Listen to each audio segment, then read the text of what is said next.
Huh? Okay, it's 1 o'clock.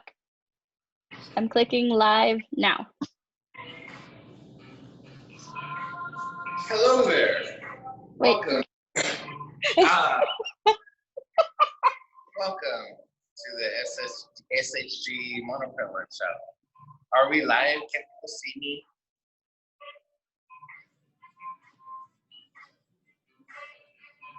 Three, two, one. Hi. Hello, everybody out there in Cyberlandia. Good to see y'all. Hopefully everybody's doing well. I know everybody should be wearing their masks. I have my mask, but since I'm inside quarantine, it's fine. I don't have to breathe my own breath. So again, welcome to the last installment of our Monoprint demo workshops. Today we're going to be doing a portrait. Hopefully it comes out good. I have my sketch on the table, and it's kind of just based off of the Marsha P. Johnson image. It's an old photo, so it's kind of faded and it's flash, and so hopefully I can kind of recreate it. It's not going to be the same. I think the cool part about all this stuff is that you don't have to make it look exactly like it is. You can kind of play around with it, have some different colors on there as well. So I'm gonna go ahead and get my color palette ready. But over the quarantine and over the revolution, I created this one kind of funny Frida Kahlo wearing a Zapata mask. It's a monoprint. The eyes kind of dried up on me, so I think I'm gonna kind of go over them a little bit and kind of make them a little bit more flashy. So I think that's another thing about monoprints as well, is you can kind of paint over it. Just don't want to be doing it too much, but you can touch things up if you want. And again, welcome, and thanks to Sample Graphics. Today we're in the studio, so we're able to kind of come in and not be in the backyard today, although the backyard is cool. But when you do monoprints, it's really cool if you get the chance to be in a controlled environment that's not too hot, not too cold. Because again, the inks do dry on the screen. And again, we just have an open screen that has 8.5 by 11 print size on there, because we're gonna print on our paper. So I have it all lined up already. And usually I have all this prepared before, but I'm gonna do this today so you guys can see it. So it's just my little color palette.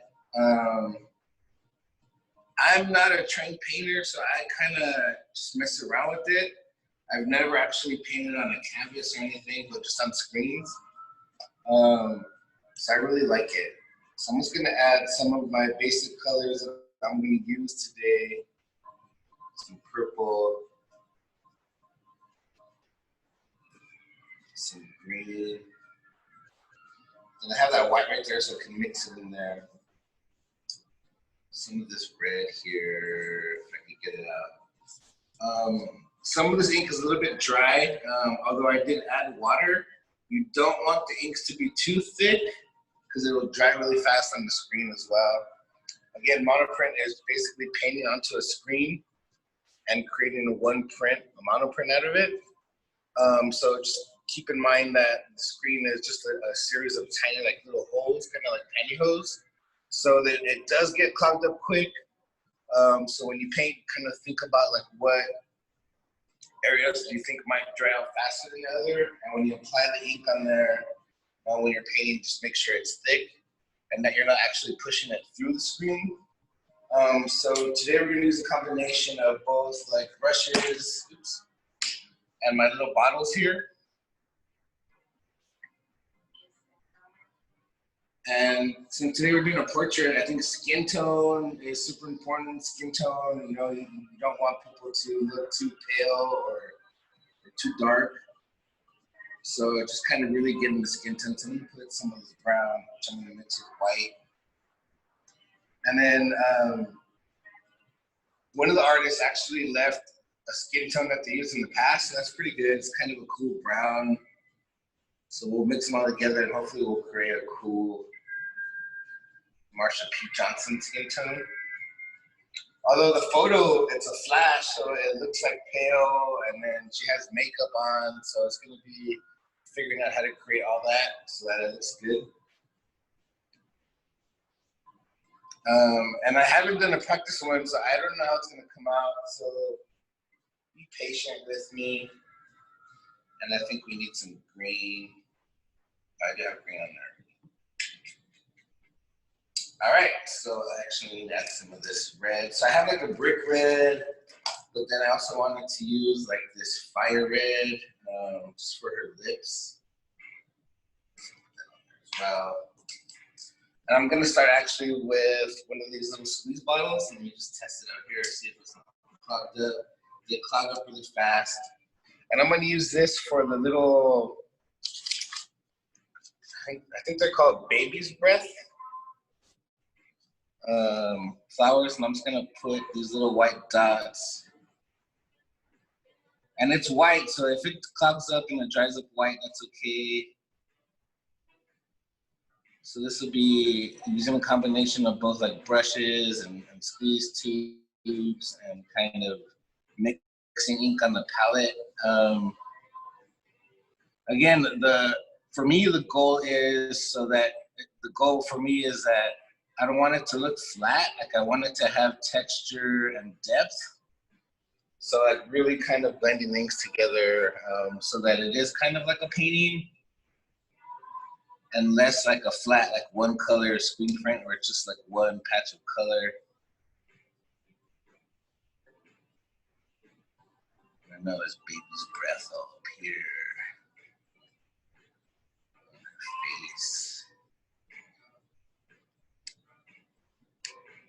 I don't know if it's called baby's breath. I think I saw a flower person call it that once.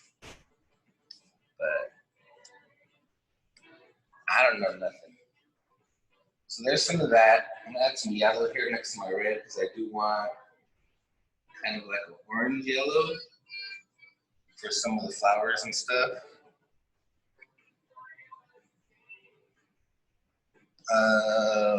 And then the trick is just to kind of figure out like what you can put down first and then what's gonna go on last. So I think we were talking earlier, and then since the eyes on my Frida Zapata dried up really fast, I'm gonna do the eyes last and some of the details last, like the face and the lips. But I'm gonna do all the flowers first. Let's see, do I need any white in the flowers? I'm kind of like looking at this, and this is kind of like a chafa photo for my printer. So I'm just gonna go ahead and use the brush. And I'm gonna do all the yellow and white. So I want a little bit of white and yellow, but for this thing here,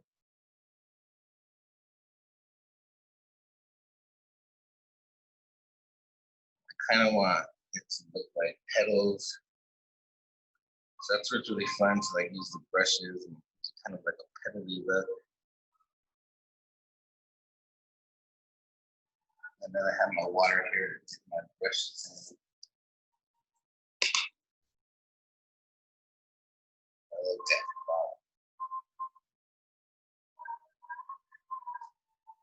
Some yellow in there.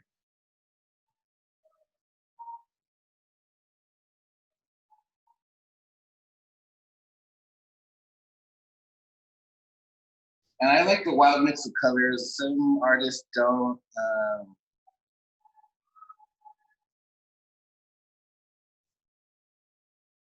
I think I just want it to come out gnarly looking.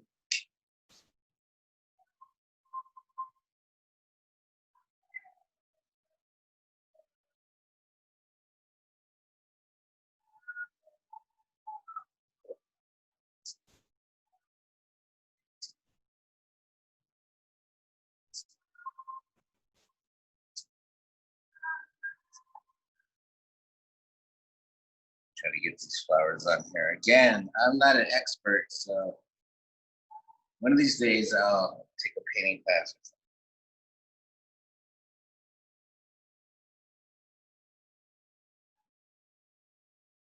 And I'm totally using the same brush. I know I should be cleaning it off, but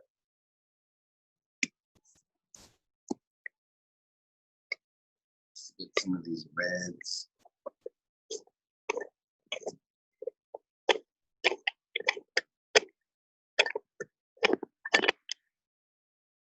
And hopefully everybody's been staying safe out there. I know, last time I talked, it was just a virus. Now,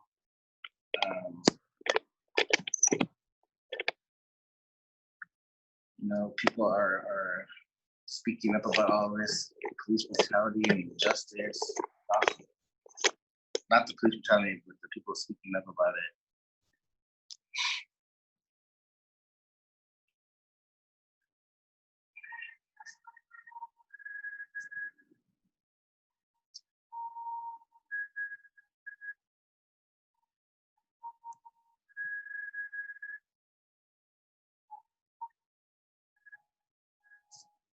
So let's see how these little flowers come out.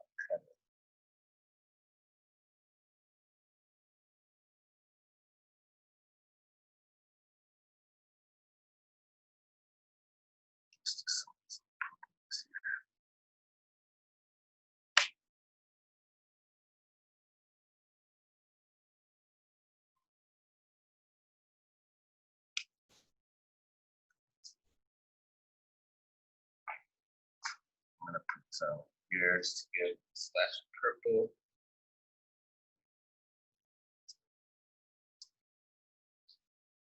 And I'm kind of loosely going off of the photo, but then also not. Just kind of experimenting and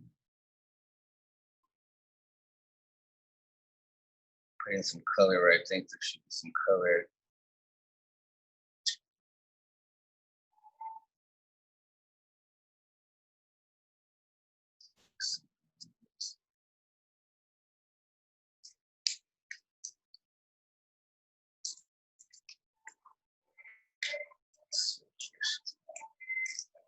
My fat fingers there.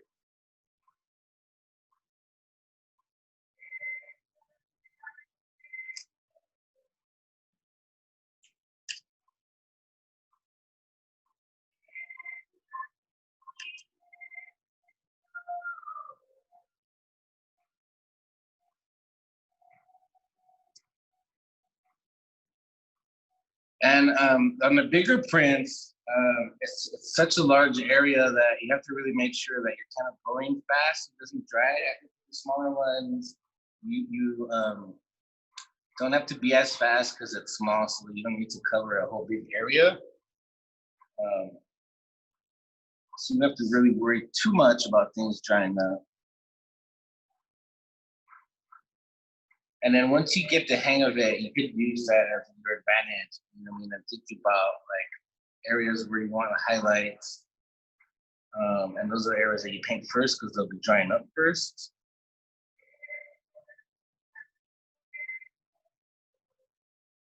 I totally wanted to do a practice one, but I didn't get the chance today. So this will be our practice for the day.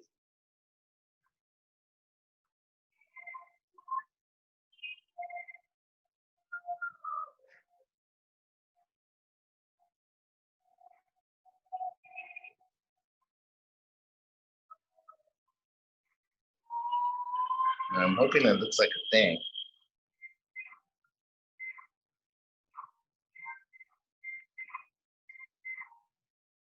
Look like flowers, look like stuff.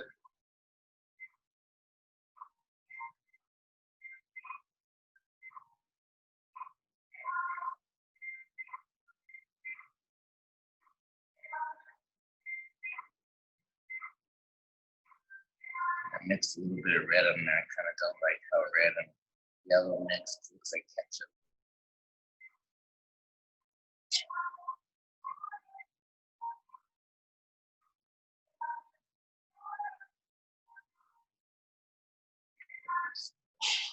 Here on the side.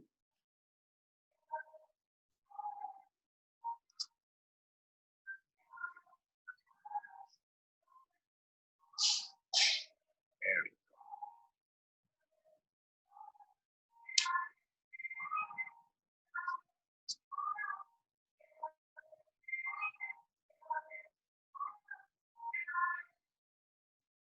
So if this dries up a little bit, it's all right because We'll have some like white texture in there, on some of the flower texture.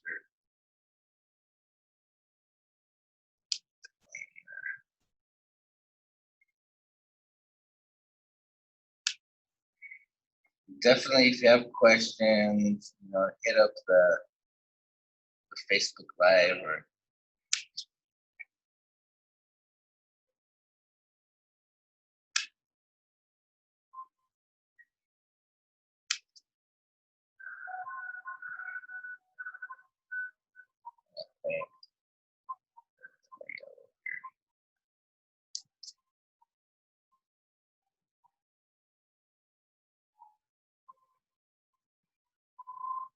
and yeah, if you get a chance to try these, they're super fun. So enjoy. Some red right there. So that's kind of the flowers.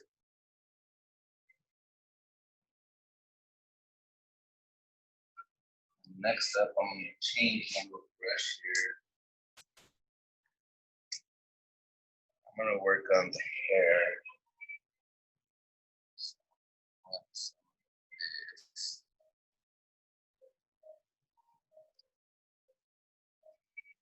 These will be like the highlights.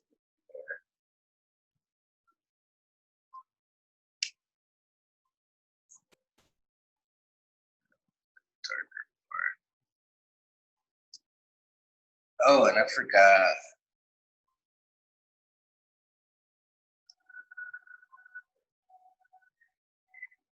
Earrings.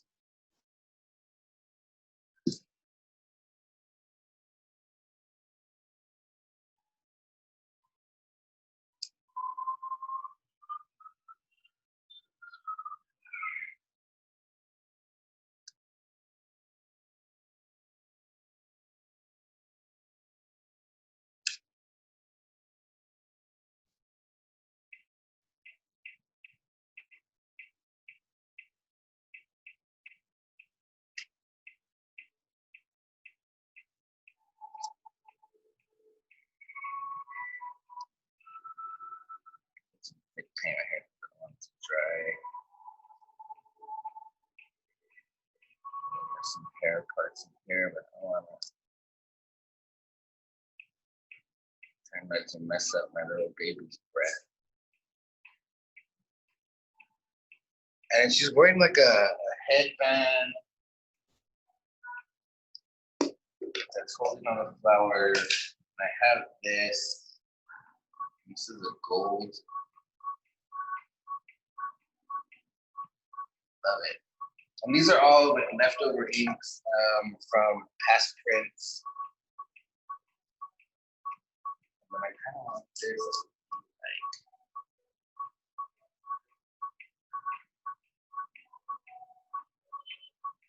just to kind of have like a texture on there, so it looks like it's a headband. We'll see how that comes out.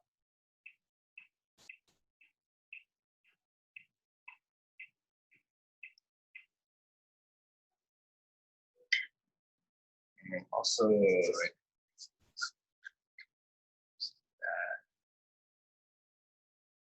she's wearing like a neck. I guess not a necklace, scarf. Let me clean that up.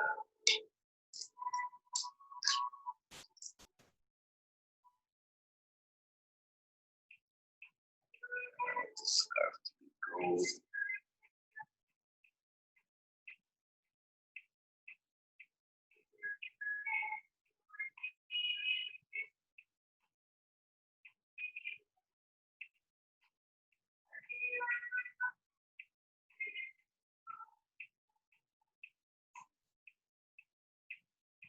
Also, that'll help define like the bottom part of this.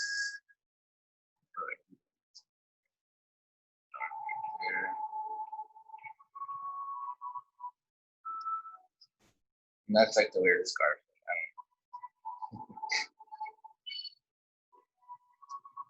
Goes off.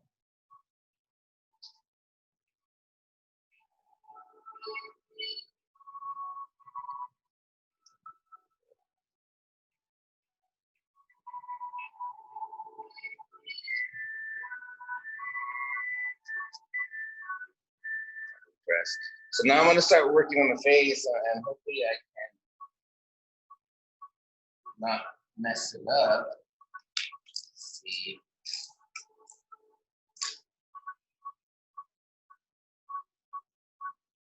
Come on,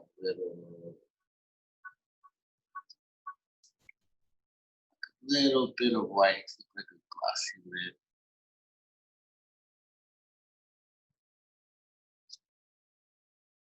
I know where's the eyes.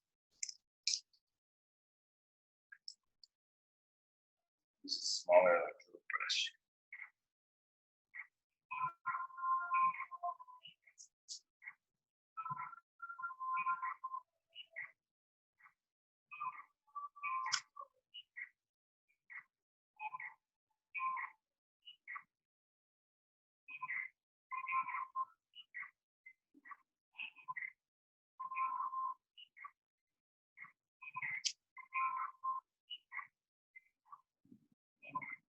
Small baby's breast.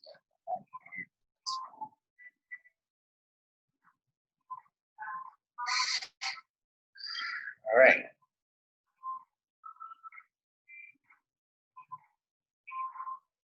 Let's do this fire red. Ah.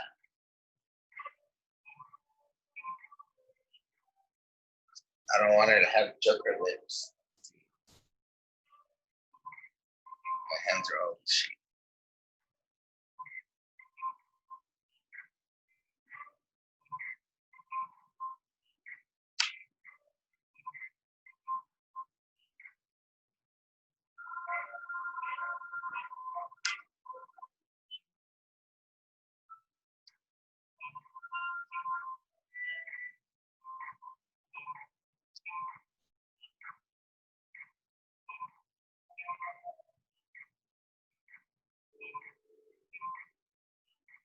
All you lipstick professionals out there, don't judge me.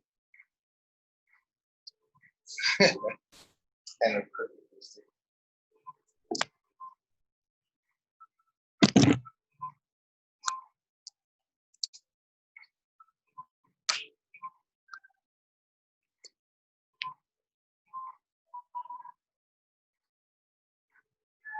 Doesn't look too wonky, right?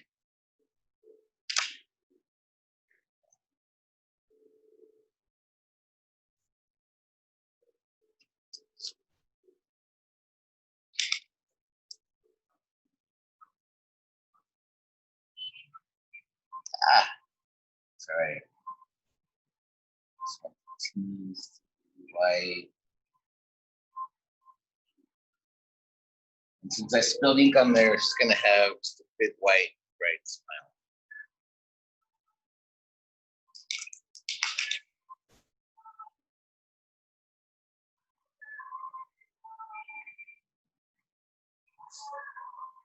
So I think for me, part of it is she's wearing blush.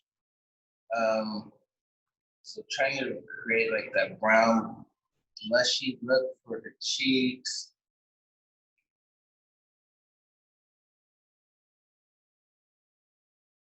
Here, let's look at two, one more red.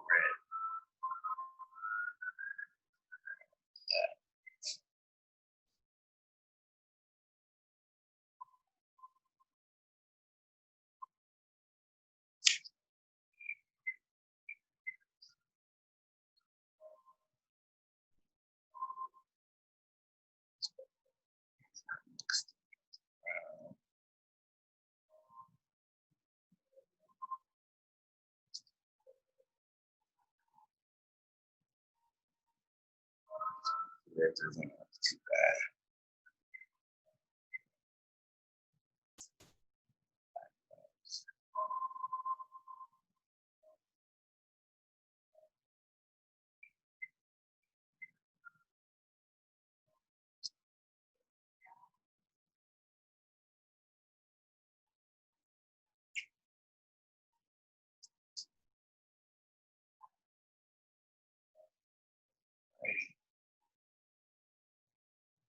Um,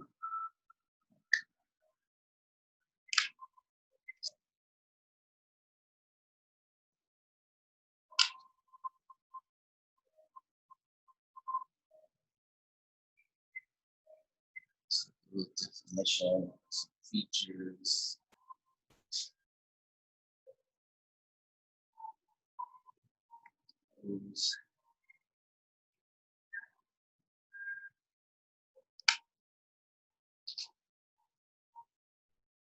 Start painting.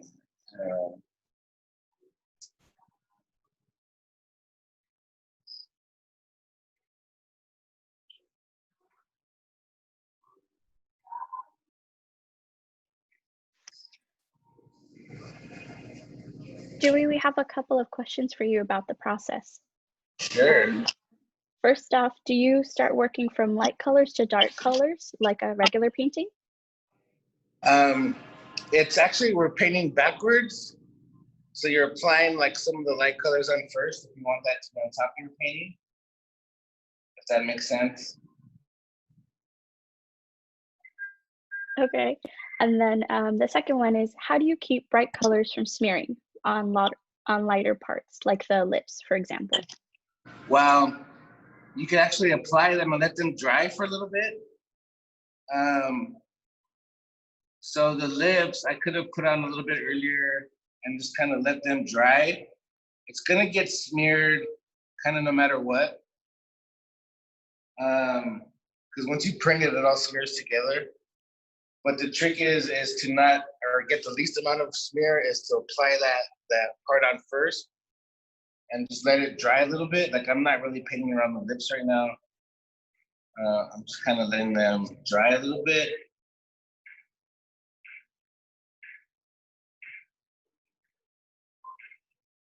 Thank you. And then we have an international viewer who sends saludos from Zapopan, Mexico, who just wanted to say hi. What's their name? Jose Vasquez. So thank you, Jose, for tuning in.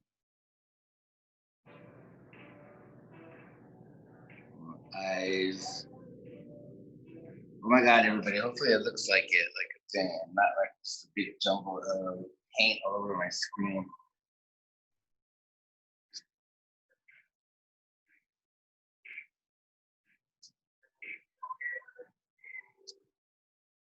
But that's part of the fun part of it, where it does get smeared and it kind of looks a little, not abstract, but painterly, I guess. As far as for printers, it's a little bit more painterly. I'm just gonna go over all these areas that I painted earlier.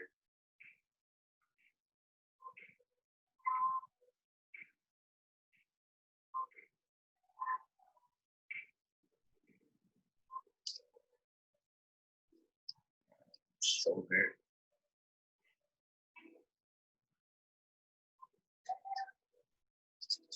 Like that gold is already kind of dried really fast. I'm just gonna paint over all that.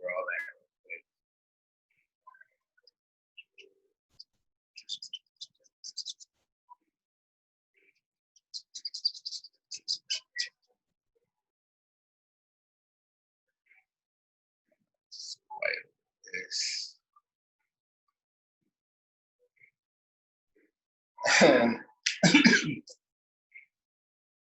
On my background, actually, I'm gonna lift this up now, and I'm gonna take off my plexiglass sketch on the side.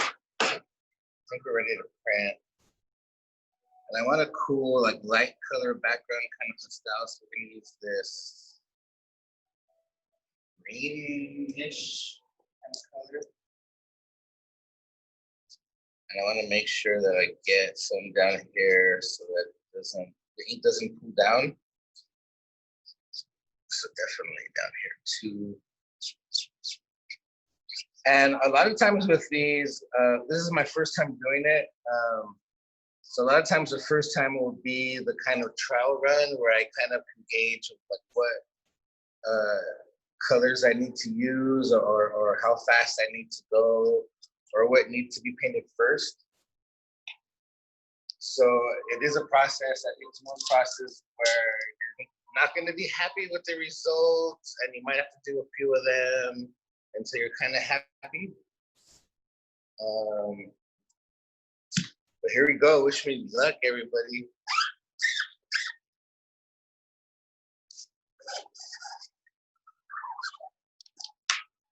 So I pulled all the ink through and lifted up. Of course, it got stuck to the bottom. And we got that. Actually, it looks really cool. So the smeared areas and the areas where the green gets through and the areas where it dried a little bit, you can see right there. It gives you that really cool texture and then kind of that painterly look. So some of the areas where it dried up there makes it look like there's light hitting the flowers and shadow. So this would be something I'm happy it came out. It looks like a painting. It looks really cool. I would work a little bit on the eyes. I think the eyes kind of look a little weird, but I think it looks good. As soon as we log off, I'm gonna try another one and see how it looks off and try to redeem. But pretty much, I think, you know, have fun with the monoprints. Have fun like with the different textures and kind of the different ways that it comes out and how it dries. And like when you lay down the ink, like think about what's gonna dry first, what's gonna kind of give you those textures and kind of like light shadows, how the background color is gonna seep into the actual print and kind of give you different colors and textures.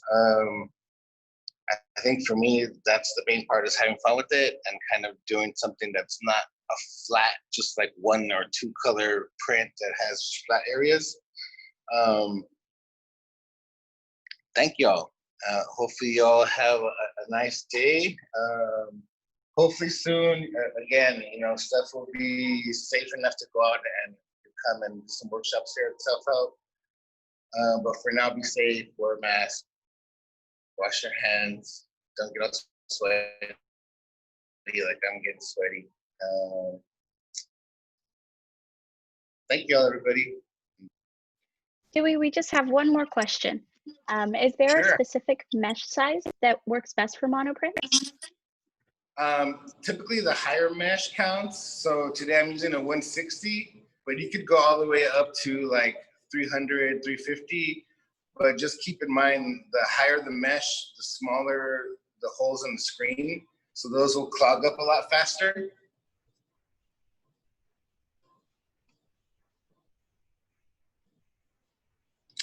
That was all the questions. Question me, everybody, or just put questions on the comments and I'll look at them later. Thank you, everybody. Thank you, Lulu. Thank you, Self-Help Graphics. Thank you, Lydia, for being the camera person. Thank you.